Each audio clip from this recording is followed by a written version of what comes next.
आज हम लोग योग सूत्र का प्रथम पाद समाधिपाद। समाधिपाद में हम लोगों ने पढ़ लिया कि योग क्या है, योग की डेफिनेशन पढ़ ली।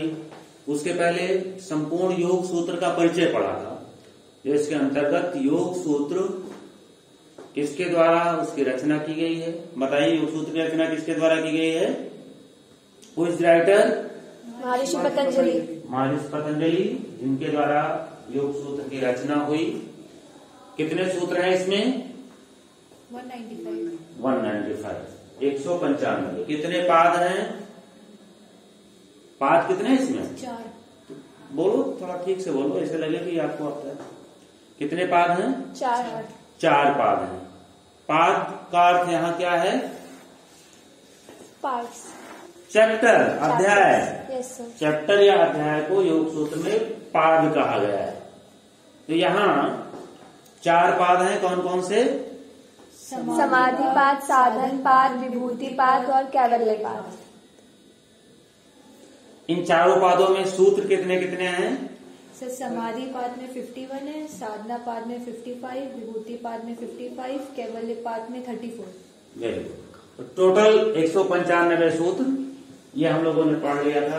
मुख्य उसकी विषय वस्तु क्या है कि योग की परिभाषा, समाधि पाद में योग की परिभाषा और समाधि के प्रकार, चित्त की वृत्तियों का निरोध कैसे हो, ईश्वर प्रणिधान का कॉन्सेप्ट क्या है, ये प्रथम पाद में बताया गया है। दूसरे पाद में, क्योंकि नाम ही है उसका साधन पाद, साधन पाद के अंतर्गत योगाभ्यास के यानी कि चित्त की वृत्तियों के निरोध के कौन कौन से साधन होंगे, इसकी चर्चा की गई है। मुख्य रूप से अष्टांग योग और क्रिया योग। अध्याय की शुरुआत क्रिया योग से होती है, दूसरे साधन पाद की, और फिर अष्टांग योग का वर्णन किया गया है। तीसरा पाद जो विभूति पाद है, उसमें अष्टांग योग के लास्ट के जो 3 अंग हैं, धारणा, ध्यान, समाधि, उसका वर्णन किया गया है। और उसके बाद फिर योग से जो विभूतियां मिलती हैं, जो विभूतियां प्रकट होती हैं योगाभ्यास या योग साधक के जीवन में, जीवन रूपी यात्रा में, उनका उल्लेख है। और वहां ये भी बताया गया है कि विभूतियां योग साधना मार्ग में व्यवधान उत्पन्न करती हैं, इसलिए इनमें नहीं उलझना चाहिए, इनके आकर्षण में नहीं आना चाहिए। और जो चौथा पाद है उसमें कैवल्य की चर्चा की गई है, समाधि की व्याख्या की गई है। तो इस तरह से इतना हम पढ़ चुके हैं। अब आगे उसके बाद हमने पढ़ा था कि जो चित्त की वृत्तियों का निरोध योग है, तो चित्त की वृत्तियां कितनी होती हैं? कितनी वृत्तियां होती हैं? 5। हाउ मेनी टाइप्स चित्त वृत्ति? 5। कौन कौन सी? नंबर 1 प्रमाण, नंबर 2 विपर्य, नंबर 3 विकल्प, नंबर 4 स्मृति, नंबर 5 निद्रा। तो ये 5 प्रकार की वृत्तियां हमने पढ़ ली। और इन 5 वृत्तियों के 2 मुख्यतः स्वभाव होते हैं, क्लिष्ट और अक्लिष्ट। ये 5 वृत्तियां क्लिष्ट भी हो सकती हैं और अक्लिष्ट भी हो सकती हैं। इतना हमने पढ़ लिया है। अब आगे आज जो हम पढ़ने चल रहे हैं कि चित्त की वृत्तियों का निरोध जब योग है, तो इन चित्त की वृत्तियों का निरोध कैसे किया जाए, और योग सूत्र में महर्षि पतंजलि ने इन चित्त की वृत्तियों के निरोध को करने का क्या तरीका बताया है, ये आज हम पढ़ने चल रहे हैं। तो आज का टाइटल क्या होगा? वृत्तियों का निरोध कैसे? वृत्तियों का निरोध कैसे हो, इसका उत्तर देते हैं महर्षि पतंजलि प्रथम पाद में। और प्रथम पाद का 12वां श्लोक है। क्या है? अभ्यास वैराग्याभ्याम तन्निरोध। यानी कि नंबर 1 अभ्यास और नंबर 2 वैराग्य। नंबर 1 अभ्यास और नंबर 2 वैराग्य। अभ्यास और वैराग्य से चित्त की वृत्तियों का निरोध होता है।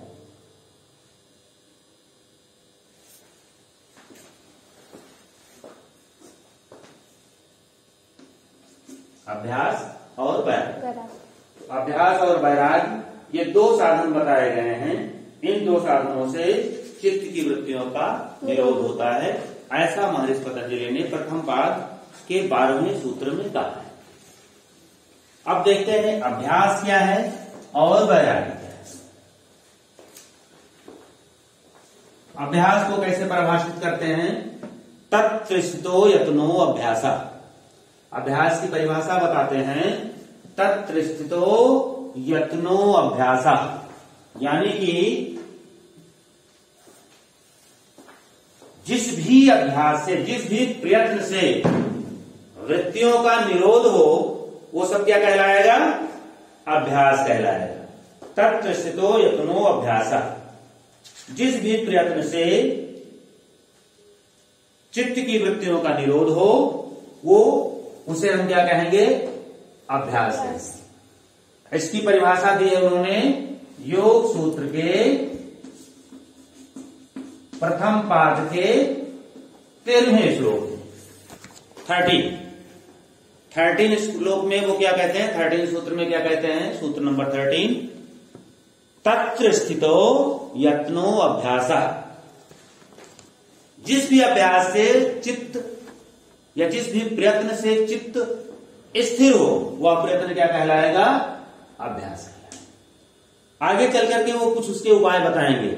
इसमें ईश्वर प्रणिधान है, या कोई बढ़िया स्वप्न आ गया तो उस पर चित्त को आधार बना करके आप केंद्रित कर सकते हो, या वीतराग विषय कोई ऐसा व्यक्ति हो जिसका जो चित्त है वो राग से मुक्त हो गया हो।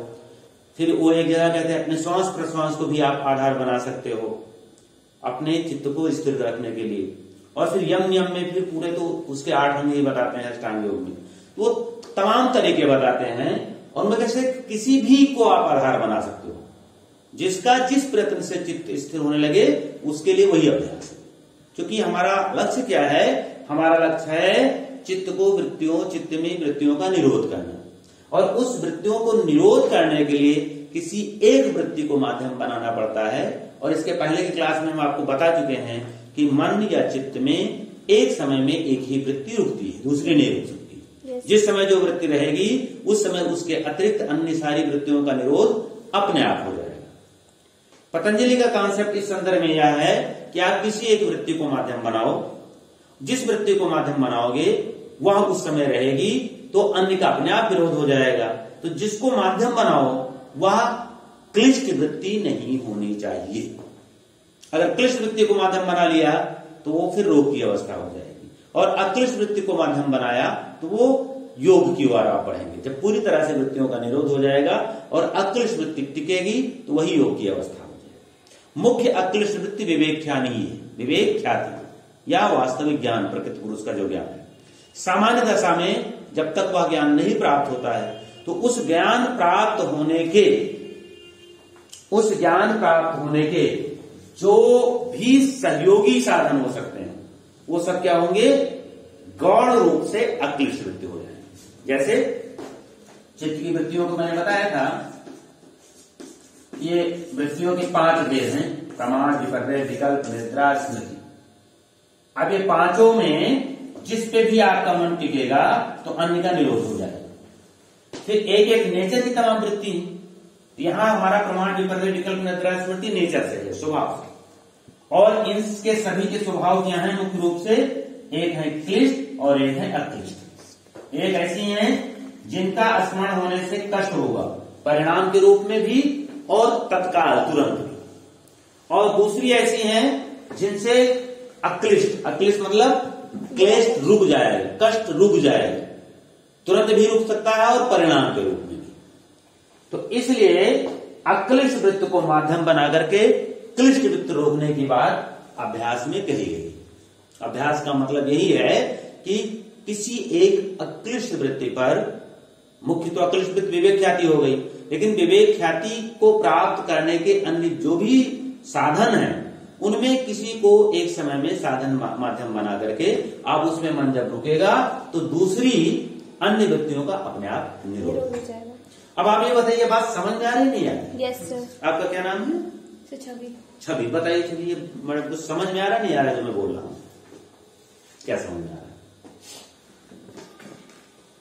कुछ उदाहरण से बताइए इसको। जैसे मैंने बताया कि अक्लिष्ट वृत्ति को माध्यम बना करके क्लिष्ट वृत्ति को रोकना है, तो पहले तो बता दीजिए कि जैसे बिल्कुल डे टू डे लाइफ में बहुत ही व्यवहारिक होकर के ग्रंथ को थोड़ी देर के लिए भूल करके इसी ग्रंथ के कॉन्सेप्ट को डे टू डे लाइफ में रह करके, कि जो भी हमारे मस्तिष्क में विचार आते हैं, वो चाहे विचार डे टू डे लाइफ के कार्यों से आ रहे हों, कुछ विचार प्रीवियस लाइफ या पीछे के जिंदगी के पीछे के हिस्से से आ रहे हैं, कुछ आने वाले को कल्पना बना के आ रहे हैं, तो इन दोनों विचारों के जो दो भाग हैं, क्लिष्ट और अक्लिष्ट, उसे आप कैसे आइडेंटिफाई करेंगे, कैसे उसको वर्गीकृत करेंगे, बताओ।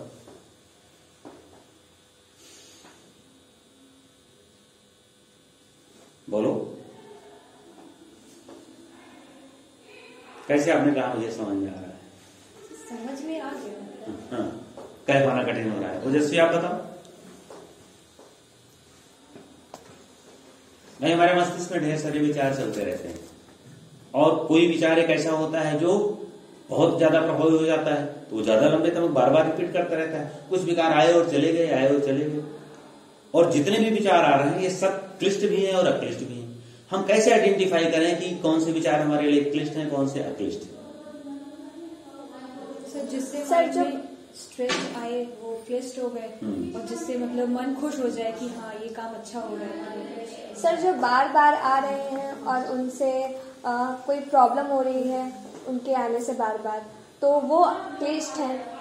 और जो आते हैं और आके थोड़े टाइम के लिए, जैसे भूख लगना, आया और चला गया, तो यह क्लिष्ट है। और जो आते हैं, जैसे एग्जाम्स की टेंशन हो रही है, एग्जाम्स आने वाले हैं, पढ़ना है पढ़ना है पढ़ना है। चलिए बैठ जाइए। बहुत कुछ सही बताया आप लोगों ने, लेकिन अभी बहुत स्पष्टता नहीं हुई। आप भी कुछ बताएंगे? देखिए, डे टू डे लाइफ को अगर हम इस पैरामीटर पर देखने का प्रयास करें, तो जो भी विचार हैं हमारे मस्तिष्क में आ रहे हैं, वो हमारे सिचुएशंस के आधार पे, या जो कुछ पास्ट में बीता है उसके आधार पे, या पास्ट में बीते के आधार पे आगे की इमेजिन करके, उसमें से वो विचार बहुत सरल पैरामीटर में बता रहा हूं, जिससे आपको पता चल जाए कौन से विचार क्लिष्ट हैं, कौन से क्लिष्ट हैं, कौन से अक्लिष्ट हैं। जिन विचारों के आने से, छवि ने लगभग बहुत सही बताया, मन रिलैक्स हो, और मन जब रिलैक्स होगा तो उसका तुरंत इफेक्ट आएगा, एक तो रेस्पिरेटरी सिस्टम पर और एक ब्लड सर्कुलेटरी सिस्टम पर। तो हमारा हार्ट रेट स्वाभाविक चले और श्वास स्वाभाविक रहे। जब ये होगा तो दोनों तुरंत बढ़ जाएंगे। जितना ज्यादा बढ़ जाए उतना ज्यादा वो क्लिष्ट विचार है, और जितना ज्यादा ये स्वाभाविक रहे, जैसे सामान्य दिशा में रहते हैं, उतना ज्यादा वो विचार अक्लिष्ट है, वो क्लिष्ट को रोक रहे हैं। फिर मुख्य तो अक्लिष्ट मैंने बताया कि तत्व ज्ञान या विवेक ख्याति है, या प्रकृति पुरुष भेद ज्ञान है, वो मुख्य है। लेकिन उसको प्राप्त करने में जो भी सहायक है, तो उसको प्राप्त करने में वही विचार सहायक होंगे जो हमारे चित्त की वृत्तियों को कंट्रोल करने में सहायक। दूसरा प्रश्न यह है कि यहां बार बार विचार बदलने को हम अक्लिष्ट मानेंगे कि विचार भरे बार बार बदल रहे हैं, लेकिन जो विचार आ रहे हैं वो सब अक्लिष्ट आ रहे हैं? दोनों में कौन उपयुक्त है? तो पतंजलि का मुख्य कॉन्सेप्ट क्लिष्ट और अक्लिष्ट विचार से है। पीरियड ऑफ कंसंट्रेशन से उतना इंपॉर्टेंट नहीं है जितना कि नेचर ऑफ वृत्ति से। समझ रहे हैं? Yes sir.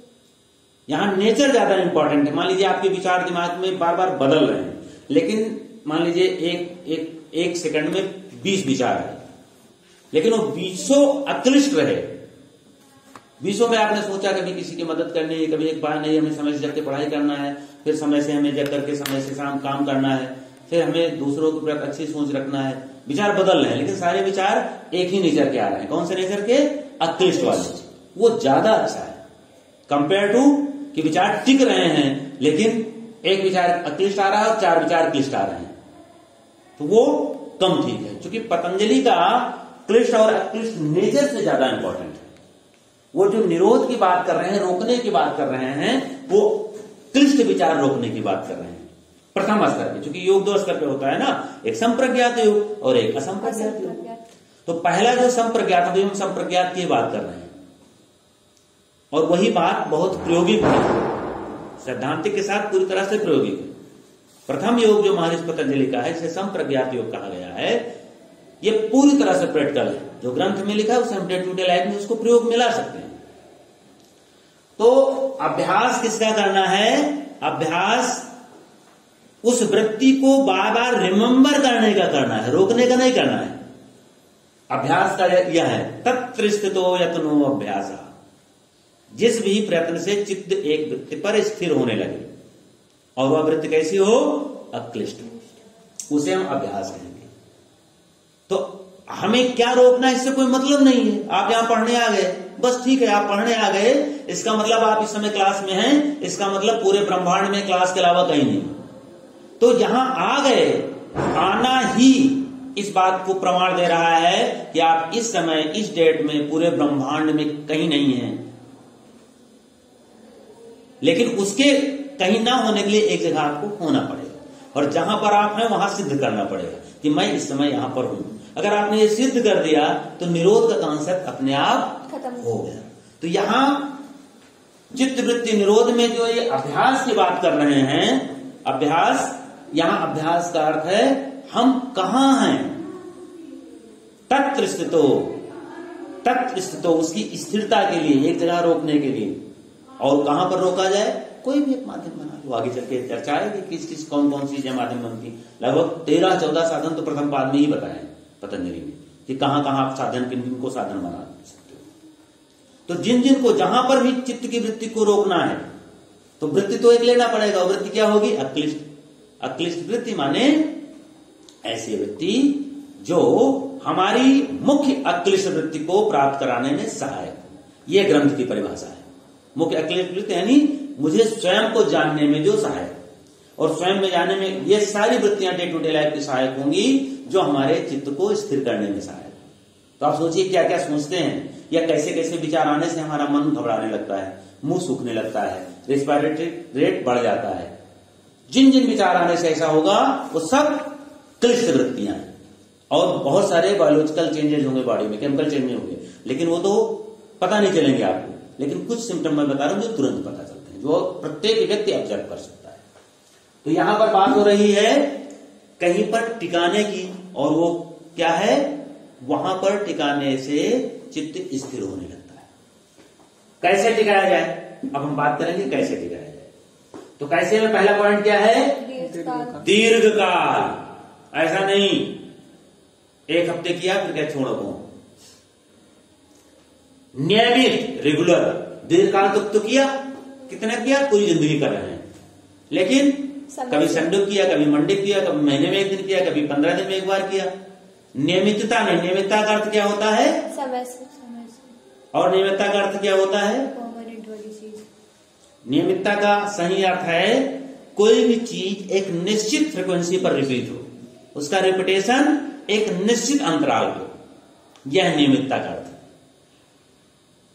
तो जब आप उसका रिपीटेशन नियमित करते हैं, नियमित यानी एक निश्चित फ्रीक्वेंसी पे, रोज का हो या 24 घंटे में, कुछ अभ्यास होते हैं जो 2-2 घंटे भी हो सकते हैं, कुछ अभ्यास हो सकता है 12 घंटे पे हो, कुछ अभ्यास ऐसे हैं 24 घंटे पे हो, इट में भी पॉसिबल कुछ अभ्यास हो जो वीकली हो। तो वो अलग का प्रश्न है, लेकिन अभ्यास का सही अर्थ होता है एक निश्चित फ्रीक्वेंसी पर कोई चीज की पुनरावृत्ति हो रही है, और वह पुनरावृत्ति की आवृत्ति भी निश्चित हो, और अगर उसमें गैप दिया जा रहा है तो गैप भी निश्चित हो। यानी एक आवृत्ति कितना समय ले रही है, एक बार में कितनी आवृत्ति हो रही है, और एक बार अभ्यास किया गया फिर गैप कर किया गया तो वो गैप कितना किया गया। तो उसमें सब कुछ एक फिक्स हो और उसी का रिपीटेशन हो रहा हो। क्योंकि अभ्यास का परिणाम क्या होता है? अभ्यास का परिणाम का यह अर्थ होता है कि जब कोई चीज आप निश्चित फ्रीक्वेंसी पर करते हो तो कुछ दिन के प्रैक्टिस के बाद वो आपके व्यक्तित्व का भाग हो जाता है, और जब व्यक्तित्व का भाग हो जाता है तो उसको करने के लिए आपको कुछ नहीं करना पड़ता है, वह स्वतः होने लगता है। उसी स्वतः को उन्होंने कहा है दृढ़ भूमि। लेकिन दृढ़ भूमि होने के लिए 3 चीजें आवश्यक हैं। पहले दीर्घकाल, लंबे समय तक हो। नंबर 2 नियमित हो, एक निश्चित फ्रीक्वेंसी पे उसका रेपिटेशन हो। मान लीजिए सत्य बोलने की बात है, तो सत्य बोलने का हम अभ्यास नियमित करें। नियमित मीन्स जब उसका समय आए तो हम कभी भी झूठ ना बोले। जब भी समय बोलने का तो कुछ दिन के अभ्यास के बाद आपको याद भी नहीं आएगा मुझे झूठ भी बोलना है, आपके वो स्वभाव में हो जाएगा। फिर सत्कार सेवितो, क्योंकि कैसे करना है परिभाषा मैंने बता दी। अभ्यास क्या है? तत्त्रिस्तो यत्नो अभ्यासा। कैसे करना है? तो कैसे की है? सातु दीर्घ काल नैरंतर सेवितो दृढ़ भूमि। दृढ़ भूमि क्या होगा? परिणाम। तो सातु दीर्घ काल उस अभ्यास को जो भी कर रहे हैं उसको क्या? सातु दीर्घ काल, लंबे समय तक। सातु दीर्घ काल नैरंतर, बिना रुके, नैरंतर सत्कार सेवितो दृढ़ भूमि। जब कोई भी अभ्यास लंबे समय तक एक निश्चित फ्रिक्वेंसी पे बार बार सत्कार पूर्वक किया जाता है। सत्कार का अर्थ क्या है? उसमें श्रद्धा और विश्वास के साथ कोई काम आप नियमित करें, लंबे समय तक करें, एक दूर पूरा हो जाए, लेकिन उस काम के प्रति आस्था ना हो, बेमन का करें, उसमें कोई उत्साह ना हो, तो उससे परिणाम मिलेगा? नहीं, लाभ ही नहीं आएगा। तो ये तीन कंपोनेंट, कोई भी अभ्यास, आप चाहे पढ़ाई की बात कर लें, गाड़ी सीखने की बात कर लें, कोई इंस्ट्रूमेंट सीखने की बात कर लें, कोई भी काम करने जो उसमें आप लर्न कर रहे हो, सीख रहे हैं, तो वो तीन शर्तें देखिए डे टू डे लाइफ के लिए कितना उपयोगी। यद्यपि वो योग प्राप्ति की बात कर रहे हैं, लेकिन वही फार्मूला आपको डे टू डे लाइफ में भी अप्लाई होता है कि कोई भी काम अगर आप सीख रहे हैं और उस काम को सीखने की को आदत में लाना है, आदत में इस तरह से आ जाए कि आपके स्वभाव में आ जाए और आपसे वह स्वतः होने लगे, तो उसके लिए तीन शर्तें हैं। लंबे समय तक हो, नियमित हो और बहुत ही उत्साह के साथ, श्रद्धा के साथ हो वो काम, बेमन का ना हो। चाहे झूठ बोलने की बात हो, चाहे सत्य बोलने की बात, नियमित स्कूल की बात हो या बंक करने की बात हो, नियमित पढ़ाई की बात हो या फिर पढ़ाई न करने की बात हो, कोई भी काम आप छोड़ छोड़ के करेंगे, मन ही नहीं करेगा, उसके दृढ़ भूमि में नहीं आएगी। कोई भी काम, नियमित योगाभ्यास की बात कर लीजिए, जो व्यक्ति नियमित योगाभ्यास रोज अपनी प्रैक्टिस करते हैं तो दीर्घ काल तक नियमित और पूरे श्रद्धा के साथ, इससे मुझे लाभ हो रहा है, लाभ होगा, क्यों नहीं होगा, तो ये जब तीन चीजें आ जाती है तो उसका परिणाम क्या होता है? वो उसका अभ्यास हो जाता है, और उसका अभ्यास हो जाता है कि फिर वो आपके स्वभाव का भाग हो जाता है, और जब स्वभाव का भाग हो जाता है तो उसी का परिणाम होता है कि जो डांस करने वाले होते हैं, जब डांस का माहौल होता है तो उनको पता नहीं चलता, उनके पैर थिरकने लगते हैं। वाद्य यंत्र की बात अगर होती, कहीं वाद्य यंत्र कोई बज रहा हो और उस वाद्य यंत्र का अगर बजाने का कोई स्पर्ट है और वो देख रहा है तो उसकी उंगलियां नहीं रुक सकती, उसको पता भी नहीं चलेगा, लेकिन उंगली चलने लगेगी, क्योंकि उसके व्यक्तित्व का भाग हो गया। जब किसी को सत्य बोलने का अभ्यास दृढ़ भूमि ले लेता है तो कितना भी उसको नुकसान हो जाए, लेकिन जब बोलने की बात आएगी तो वो एक सेकंड भी नहीं रुकेगा और वह स्मरण उसको भी नहीं आएगा कि ये बोलने से मेरा कितना नुकसान हो सकता है। क्यों? क्योंकि उसको उसके व्यक्तित्व का वो भाग हो जाता है अभ्यास के द्वारा। तो कोई भी चीज आपको अभ्यास में लानी हो डे टू डे लाइफ में, कुछ भी जो आपको सीखना है, उसके लिए पतंजलि ने तीन बातें बताई। इन तीन बातों के अभ्यास से वह दृढ़ भूमि में कन्वर्ट होता है, और जब दृढ़ भूमि में हो जाता है काम पूरा हो गया। अब वहां पर आप चित्त को टिकाइए, वहां पर रुकेगा। जिसको पढ़ने में मन लगने लगा तो जैसे वो पढ़ने बैठेगा वैसे दूसरे विचार अपने आप रुक जाएंगे। अब वो पढ़ने में जिसको नहीं मन लगे उसको समस्या होगी, जहां मन लग रहा वहां टिका दे, अपने आप रुक जाएगा, वहीं पर टिक जाएगा, बाकी सब जगह तब निरोध हो जाएगा। समझ बात आ रही ना? बिल्कुल प्रैक्टिकल है। अब पहले अभ्यास की बात हो गई, क्योंकि वृत्ति निरोध के दो साधन, पहला अभ्यास और दूसरा वैराग्य। अभ्यास में हम किसकी बात करते हैं? हमें जहां जाना है, जहां हमें मन को टिकाना है। आप किसी फ्रेंड के साथ नहीं जाना चाहते हो तो उसका क्या करना पड़ेगा? आप जहां जाना चाहते हो वहां चले जाओ, स्कूल आना स्कूल चले जाओ, घर जाना घर चले जाओ, बस एक जगह चले जाएंगे, अपने आप सबका निरोध हो जाएगा। तो अभी जहां पर मन को ठिकाना है अभ्यास में, उसकी बात की गई। वैराग्य में क्या? जहां से बचना है। अब बचेंगे कैसे? जाने का काम एक हो गया है, बचते कैसे हैं? बचते हम उन कामों से हैं जिन कामों के दुष्परिणाम की बार बार चिंता करते हैं। जितना ज्यादा आप रिमेंबर करोगे किसी कार्य के दुष्परिणाम को, उतना ज्यादा उसके होने की संभावना कम हो जाएगी। तो वैराग कैसे होता है? वैराग उनके दुष्परिणामों पर चिंतन करने से। तो दुष्परिणामों को किस तरह से, यहां वैराग की क्या डेफिनेशन दी गई है? पहले तो वैराग के दो भाग हैं, एक वैराग का नाम है अपर और दूसरे वैराग का नाम है पर। अपर वैराग्य और पर वैराग्य। अपर वैराग उपर वैराग समझने के लिए आप उसी तरह समझ सकते हो जैसे कोई पद होता है, कोई पद होता है उसके नीचे अपर होता है। अपर क्या होता है? जो उसके नीचे काम करता हो, सेकंड नंबर पे आता हो, उनकी अनुपस्थिति में वो भले उस काम को संभालता हो लेकिन वो उसके लिए अपर शब्द इस्तेमाल होता है। ठीक वही स्थिति यहां पर है। तो वृत्तियों के मुख्य कौन से स्वभाव हैं? दो। पहली बोलो, पहली वृत्ति क्या है? क्लिष्ट। दूसरी वृत्ति अक्लिष्ट। तो जो क्लिष्ट वृत्ति है उसका निरोध होता है अपर वैराग्य से।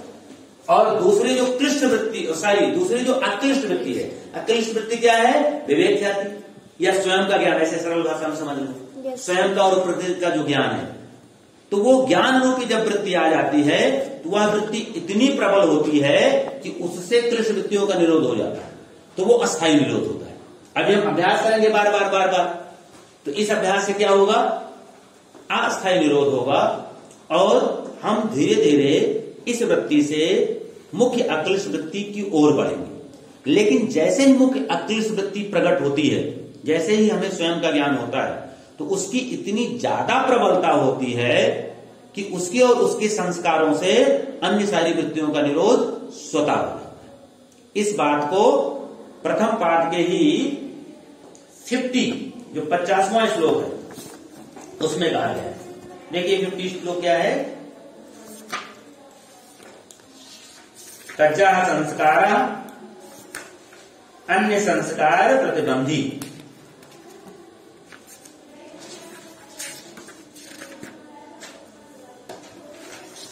तज्जा संस्कारो अन्य संस्कार प्रतिबंधी। ये किसके बारे में बात कही गई है? ये अक्लिष्ट वृत्ति। जब अक्लिष्ट वृत्ति होती है तो वो और उसके संस्कार का चक्र इतना प्रबल चलता है कि उस समय जितनी भी क्लिष्ट वृत्तियां हैं उनका स्थायी निरोध हो जाता है। और अभी क्या है? अभी अस्थायी। ये बात समझ में आई? कुछ नहीं है ना समझ में, एक उदाहरण से समझा दे समझ में आ जाएगा। देखिए हमारे मस्तिष्क में कौन विचार ज्यादा प्रबल होते हैं? जिनकी जितनी ज्यादा प्रबलता होती है। मान लीजिए आज अभी किसी का इंटरव्यू हो, इस क्लास के बाद तुरंत अभी इंटरव्यू किसी का, आप लोगों में से, या किसी एक दिन किसी का इंटरव्यू है मान लीजिए, और इतना बड़ा इंटरव्यू है कि उसकी लाइफ पूरी सिलेक्शन होगा तो पूरी लाइफ दूसरी दिशा में जाएगी, और नहीं सिलेक्शन होता है तो वो एक दिशा में। अब आप बताइए पूरे दिन या उसके पहले से ही वही इंटरव्यू की ख्याल उसके दिमाग में हावी रहेंगे कि नहीं रहेंगे? यस। खाने का भी याद नहीं रहेगा, दूसरा कुछ होगा तो कुछ उसको और ज्यादा वही, और वो बार बार रिपीट नहीं करते बल्कि अस्थायी वो जमे बैठे रहेंगे। दूसरे विचार आएंगे तो छड़ी आएंगे, टिक नहीं पाएंगे। यानी मस्तिष्क में जितने विचार होंगे, मोटा मान लो लगभग 70-80% या 90%, यानी डिपेंड करता है वो व्यक्ति उस इंटरव्यू कितना सीरियसली ले रहा है। 80-90% तक उसी इंटरव्यू से रिलेटेड विचार होंगे, और बाकी 10% में सारे बचेंगे। मम्मी पापा की याद, खाने का याद, घूमने का याद, मूवी देखने जाने का याद, क्लास बंक करने की बातें, ये सब 10% में सिमट जाएंगे, कहीं उतनी भी ना बचे। होगा ना? क्यों? क्योंकि इंटरव्यू आपके लिए बहुत महत्वपूर्ण है, वो अद्वितीय है। वो इंटरव्यू आपके पूरे जीवन को बदल देने वाला है। ठीक इसी प्रकार ये तो इंटरव्यू है जो थोड़ा बदलेगा जीवन को, और जहां मैं क्या हूं, मेरा स्वयं का साक्षात्कार हो रहा हो, तो उसकी कितनी प्रबलता होगी। वो जब प्रकट होगा तो उसकी प्रबलता के आगे सारे क्लिष्ट विचार अपने आप रुक जाते हैं। ठीक है ना? तो वो रुकते हैं अक्लिष्ट वृत्ति से, उसी का नाम है अक्लिष्ट वृत्ति, यानी स्वयं का ज्ञान। लेकिन यहां पर केवल एक वृत्ति का निरोध हुआ, और वह वृत्ति क्या? मतलब एक वृत्ति मीन्स वृत्ति के एक स्वभाव, क्लिष्ट वृत्ति का। अभी अक्लिष्ट वृत्ति का निरोध नहीं हुआ, और अक्लिष्ट वृत्ति और उसके संस्कार वही घूम रहे हैं। उसका निरोध जाकर के पैदा, और यहां निरोध कैसे होता, बस वो घटना मात्र है, उसके बारे में ज्यादा कुछ नहीं कह सकते, क्योंकि जब कहेंगे तो वो ज्ञान हो जाएगा, और ज्ञान हो जाएगा तो वहां वृत्ति तो कोई बचती नहीं, इसलिए उसके बारे में ग्रंथ में कोई उल्लेख नहीं। यही एक उल्लेख है जो भी पहले पाद के आखिरी सूत्र में कहा गया है, तस्यापि निरोधे। 50 सूत्र क्या कहता है? तज्जा संस्कारो अन्य संस्कार प्रतिबंधी। 50 सूत्र बताता है जो है संप्रज्ञात योग, 50 सूत्र बताता है कि संप्रज्ञात में क्या होता है। कच्चा संस्कारों अन्य संस्कार प्रतिबंधी, उसके संस्कार इतने प्रबल होते हैं कि उससे क्लिष्ट वृत्तियों का निरोध हो जाता है। और फिर इसके भी तस्याप निरोधे, इसका भी निरोध हो जाने पर वो किससे होता है? पर वैराग्य से होता है। तस्याप निरोधे सर्व निरोधात निर्बीजा समाधि, बस इतने कहा गया है कि उसमें कुछ विचार नहीं बचते, कोई बीज भी नहीं बचते। और यही योग का अंतिम लक्ष्य है। इसी को कैवल्य दूसरी भाषा में कहा गया है, इसी को मोक्ष दूसरी भाषा में कहा गया है। ठीक है ना, शब्द के अलग अलग मतलब है, सिचुएशन एक है। तो अब हम वैराग्य के दो भाग समझ लिए। पहले भाग की डेफिनेशन समझते हैं, अपर वैराग्य से कहते हैं। तो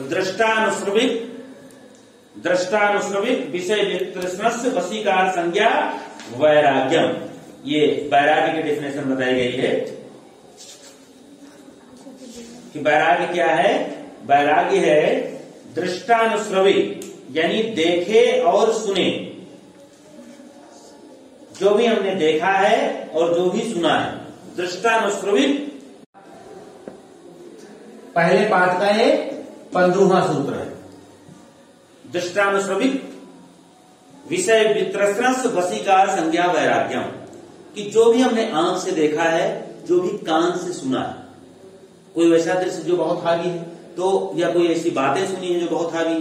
किसी की बुराई सुनने में बड़ा मजा आता है, अच्छा ही कम मजा आता है, और वो बार बार याद बड़ा रस मिलता है। तो इनको बोलते हैं विषय। जो देखे और सुने जो विषय हैं, उन विषयों के प्रति वैराग्य हो जाना। वैराग्य का अर्थ है उनसे अप्रभावित रहना। किसी की बुराई सुनने में और किसी की अच्छाई सुनने में दोनों मुझे एक जैसा, मैं जैसा था वैसे मुझे पर कोई प्रभाव नहीं हो, मैं अप्रभावित रहेगा, इसको बोलते हैं वैराग्य। तो ये डिसकनेक्टिविटी है और अभ्यास क्या है? कनेक्टिविटी। तो इस कनेक्टिविटी से इसका डिसकनेक्टिविटी हो जाती है, और इसको डिसकनेक्टिव करने का भी एक साधन यही है कि हम उसके दुष्परिणामों पर चिंतन करके उससे अपने आप को मुक्त करें, अप्रभावित करें, और यहां पर कनेक्शन स्थापित करें। किस पे? अभ्यास के तत्व यत्नो अभ्यास वाले पाठ पर। तो इस तरह से वैराग्य और अभ्यास, इसको व्यास भाष्य में इस तरह से समझाया गया है कि अभ्यास में हम पुण्य वाली नदी से जुड़ते हैं और वैराग्य में पाप वाली नदी से संबंध विच्छेद करते हैं। हमारा पूरा का पूरा जीवन पाप और पुण्य दो धाराओं में या दो नदी की धाराओं में प्रवाहित हो रहा है। तो हम पाप वाली धारा का मतलब क्लिष्ट वृत्तियां, और पुण्य वाली धारा मतलब अक्लिष्ट वृत्तियां। तो पाप वाली धारा से जुड़ना, उससे कनेक्टिविटी बनाना, चित्त को, मन को उसमें स्थिर करना, ये अभ्यास का पार्ट है। और उसमें दीर्घ काल नियमित और श्रद्धा पूर्वक करने से वह उसका अभ्यास ही हो जाता है। दृढ़ मीन्स उसका अभ्यास ही हो जाता है, उसकी आदत पड़ जाती है, उसमें उसको अच्छा लगने लगता है, और उसके अतिरिक्त अन्य का वैराग्य। तो इस प्रकार से अभ्यास और वैराग्य ये दो चित्त की वृत्तियों के निरोध के साधन हैं। और इन दोनों वृत्तियों इन दोनों अभ्यासों के द्वारा, अभ्यास और वैराग्य, ये दोनों साधनों के द्वारा चित्त की वृत्तियों को निरोध करके योग को प्राप्त किया जा सकता है। योग की जो अंतिम संप्रज्ञात योग और उसके बाद अंतिम असंप्रज्ञात योग, उसकी प्राप्ति हो सकती है। और उसके साथ साथ सबसे महत्वपूर्ण बात यह है कि यह अभ्यास या जो सिद्धांत हैं, जो प्रिंसिपल्स हैं, वो हमारी डे टू डे लाइफ में भी उतना ही उपयोगी है, उतना ही यूजफुल है, जितना कि यह हमारे आध्यात्मिक मार्ग में या योग मार्ग में उपयोगी है। किसी कोई क्वेश्चन तो नहीं? No sir. Thank you.